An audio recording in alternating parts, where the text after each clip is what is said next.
The movie begins in the 1940s, when a young boy named Seryoja Alishkov is playing near a tree while his mother washes clothes by the river. His older brother Petya is fishing nearby, and the family is enjoying a peaceful moment together. Suddenly, a plane appears in the sky, and panic sets in as it begins shooting. Seryoja uses his slingshot to shoot the enemy aircraft, thinking he is actually blowing it. However, when he looks back to share the moment with his mother and brother, they have both vanished. Later that night, Seryoja is awakened by frantic knocking. Finds his terrified aunt, Anicia. She urges him to pack quickly, but Seryoja refuses, saying he must care for the house as his mother asked. Anicia then delivers the heartbreaking news that his mother and brother are dead, warning that if the soldiers discover who he is, they'll kill him too. In a panic, she helps him escape through the window. As he flees, German soldiers storm in and shoot Anicia, killing her instantly. Seryoja looks back to see his neighborhood in flames and runs into the forest, calling for his mother. Hours later, he hides under a tree's roots when he hears soldiers nearby. As they camp, a snake slithers toward him, but he remains still until the soldiers leave. Hungry, he searches for food and finds a discarded can. Days pass, and Seryoja becomes so weak he can barely walk. He tries to gather berries, but is interrupted by a bombing. Pushing through his fear, he stumbles deeper into the forest, feeling watched. Yelling into the darkness, he claims he isn't scared and presses on. Exhausted, Seryoja collapses, talking to a nearby hedgehog in his delirium. Soon, rain begins to fall, and he drinks what he can before finally losing the strength to continue. Hours pass before two Russian soldiers come across the boy, barely conscious. They carry him back to their camp, where they face reprimands from their commander, Kuznetsov, for not completing their assigned task. However, when they reveal the boy in their arms, Kuznetsov's tone changes. He immediately orders them to set Seryoja down and asks the boy for his name and where he's from. When the conversation shifts to his family, Seryoja tearfully explains that they have all perished. Moved by his story, Kuznetsov instructs his men to care for the boy, ensuring that Seryoja is fed and looked after. As a few hours pass, the soldiers, trying to take their minds off the looming battle, chat about their families and joke around, laughing together.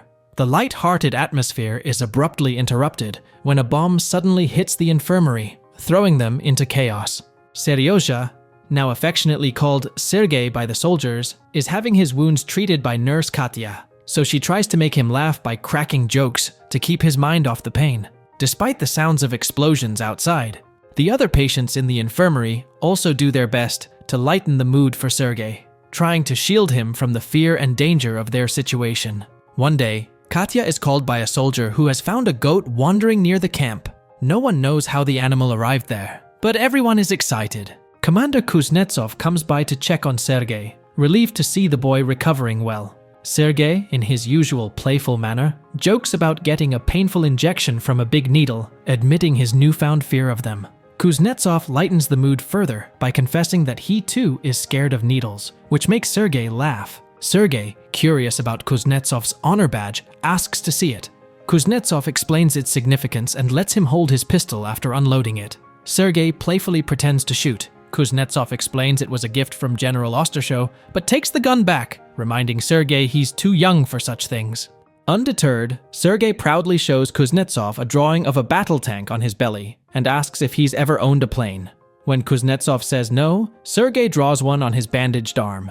Later, Katya tries to convince Kuznetsov to let Sergei stay, warning that sending him away means an orphanage. Despite her offer to care for him, Kuznetsov refuses, saying the camp isn't suitable for a child. Sergei bonds with the soldiers who often visit him, bringing binoculars and candy from Rezo. Meanwhile, Katya confides in a fellow nurse, admitting she cried while treating Sergei and is deeply worried about his future, fearing she'll never see him again. Despite the nurse's comfort, Katya remains troubled about Sergei. The following morning, Igor approaches Kuznetsov, attempting to persuade him to allow Sergei to stay. He explains how the soldiers have grown fond of the boy, as he has become a source of warmth and hope within the camp. However, Kuznetsov stands firm, arguing that Sergei doesn't belong there. He reveals that he has already made arrangements and signed the papers to send Sergei to an orphanage. Igor, desperate, pleads with him, pointing out that the roads are crawling with German forces and are far too dangerous for a young boy. During a later battle, the Russian forces engage in a counterattack. Kuznetsov orders his men to strike back at the enemy, and as the chaos unfolds, he notices Katya struggling to help a wounded soldier. After the skirmish, the director of the orphanage arrives to take Sergei away, but the boy, full of determination, insists that he can fight and help. Growing serious, Kuznetsov tells him that it's time for him to leave and hands him an honorary weapon as a token of respect. Sergei, heartbroken, hugs him tightly. In a moment of sudden emotion, Kuznetsov tears up the orphanage papers and, in a heartfelt decision, asks Sergei if he would like to become his son. Overwhelmed with joy, Sergei embraces him, finding the family he had long lost. The next challenge for everyone at the camp is finding clothes that fit Sergei. Igor gathers old uniforms and fabric, setting them aside for the tailor to make new clothes for the boy. Katya pitches in by bringing the smallest boots she can find, though even those need resizing. The tailor assures them he'll adjust everything. The following morning, Kuznetsov wakes Sergei by calling him "soldier" and gives him 45 seconds to get dressed. Sergei confidently responds that he's already a soldier. Kuznetsov then presents him with the newly tailored uniform. Suddenly, the camp comes under a surprise attack. Kuznetsov quickly hides Sergei in a safe spot, a hole, while the soldiers engage the enemy. Despite the chaos, Sergei insists on helping. He assists in the infirmary, giving water to the wounded. And though he can't read, he makes up stories to comfort a bandaged soldier. In a particularly tense moment, Sergei sings to lift the spirits of the injured men, as more and more wounded soldiers are brought in. Later, while Katya dozes off, Sergei naps on her lap. Kuznetsov arrives and, seeing them, tries to start a conversation with Katya about something he's been meaning to say for a while. But just as he begins, Sergei wakes up, causing Kuznetsov to change the subject to the lack of space for the injured. After Katya leaves, Sergei asks Kuznetsov if he helped during the day, which the commander confirms.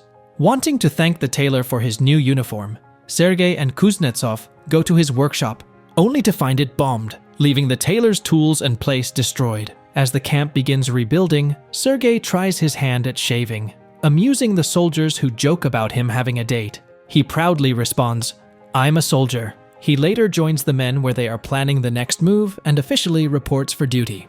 Kuznetsov assigns him the task of delivering letters to the soldiers, and when he notices a small cut on Sergei's cheek, Sergei explains it happened while shaving, making everyone laugh. One day, while playing with his camouflage suit and binoculars, Sergei spots enemy soldiers hiding nearby. He rushes back to camp to alert the soldiers, who follow his directions and successfully capture the enemy. Proud of Sergei's bravery, during a conversation with another soldier, Sergei boldly interrupts, stating that as a soldier like the rest, he deserves officers' paulets. He then brings up Katya, leading Kuznetsov to her. However, as they approach, Kuznetsov sees Katya by the riverbank with another soldier, who appears to be helping her retrieve clothes. The wind had blown into the water. Misunderstanding the situation, Kuznetsov walks away without saying a word. In another battle, Sergei contributes by delivering ammunition to the soldiers amidst the chaos of explosions. When the communication lines between the troops break down, Sergei takes it upon himself to follow the line and find the broken connection. He manages to reconnect the lines, restoring vital communication. Later that night, while talking to another soldier, Sergei learns about love and realizes that Kuznetsov and Katya have feelings for each other. Determined to help them, he devises a plan. He tricks Katya into believing Kuznetsov is sick, leading her to his room. Kuznetsov, caught off guard, awkwardly explains the misunderstanding. However, before he can confess his true feelings, Katya, embarrassed, leaves the room. Rezo had brought a group of dogs to the camp, which immediately lifted everyone's spirits, especially Sergei, who was thrilled by their presence.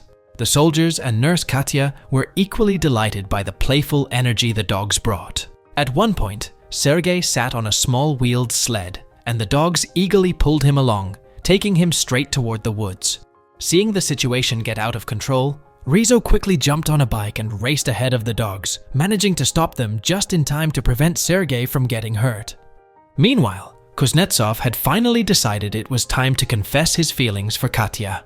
As they stood together, on the verge of a kiss, they were interrupted by a soldier delivering an urgent message. The following morning, the soldiers began their march toward the city, Just as they were advancing, a sudden explosion shattered the moment. Reizo had accidentally stepped on a landmine and was killed instantly. The loss hit hard, but the troops had no choice but to return to camp and resume their regular duties. Sergei, though grieving, continued with his small tasks, helping as best he could. Later that evening, Sergei and Kuznetsov took a walk through the woods, sharing a rare quiet moment. Soon after, Sergei was officially decorated as the youngest soldier of World War II, receiving a Medal of Honor for his bravery. The war, however, raged on, and during another battle, Kuznetsov was severely injured and trapped beneath rubble. He managed to tell the other soldiers to rescue Sergei first. Afterward, Katya informed everyone that Kuznetsov would be okay. Sergei, worried, went to see him, and Kuznetsov, despite his injuries, asked Sergei if he was hurt and reassured him not to cry. The movie concludes with the soldiers preparing to head into another battle, Sergei marching alongside them as their beloved little soldier, symbolizing both the tragedy and resilience of war. And with that, the movie ends. We hope you enjoyed our video. Watch the next recaps on the screen, and don't forget to subscribe for more amazing recaps. See you in the next one.